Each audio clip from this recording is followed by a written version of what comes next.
بسم اللہ الرحمن الرحیم۔ یہ کتاب اصناف ادب جناب رفیع الدین ہاشمی صاحب کی لکھی ہوئی ہے۔ اس کتاب کی افادیت کا اندازہ ان کے لکھے ہوئے دیباچہ سے کیا جا سکتا ہے۔ اپنی کتاب کا پہلا دیباچہ انہوں نے 11 اکتوبر 1975 کو لکھا، پھر طبع دوم کے لیے انہوں نے دوسرا دیباچہ 20 اپریل 1979 کو لکھا۔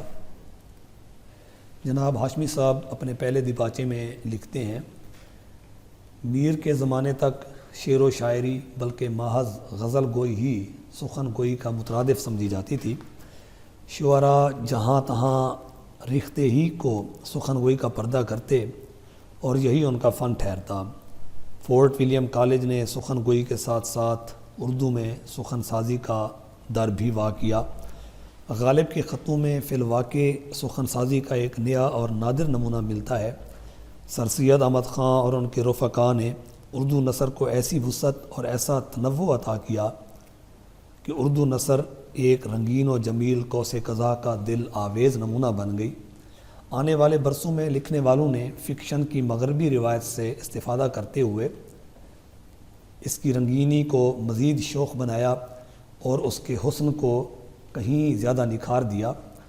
بحثیت مجموعی شعری رویوں اور شعراء کے طرز احساس میں انقلابی تبدیلیاں پیدا ہوئیں۔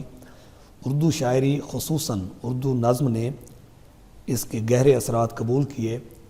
محض حیات کے اعتبار سے بھی معرہ نظم اور آزاد نظم انہی اثرات کی نمائندہ اصناف ہیں۔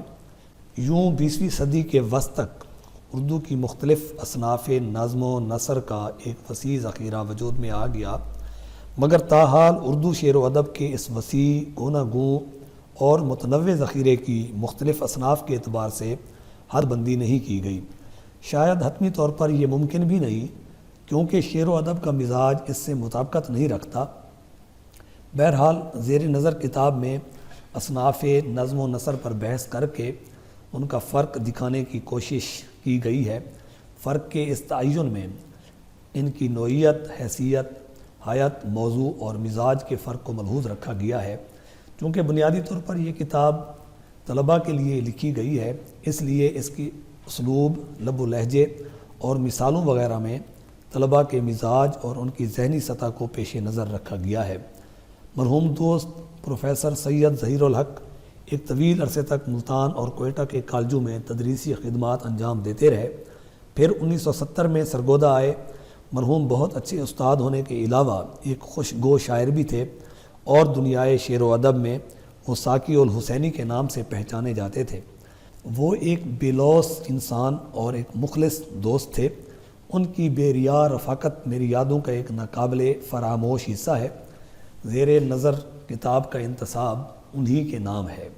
اصناف ادب پر نظر ثانی کر کے اسے نقش اول سے بہتر اور جامع تر بنانے کی کوشش کی گئی ہے۔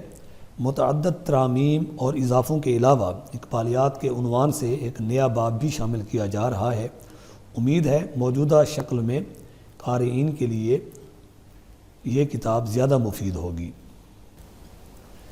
آپ اس کتاب کو ڈسکرپشن میں دیے گئے لنک سے ڈاؤن لوڈ بھی کر سکتے ہیں۔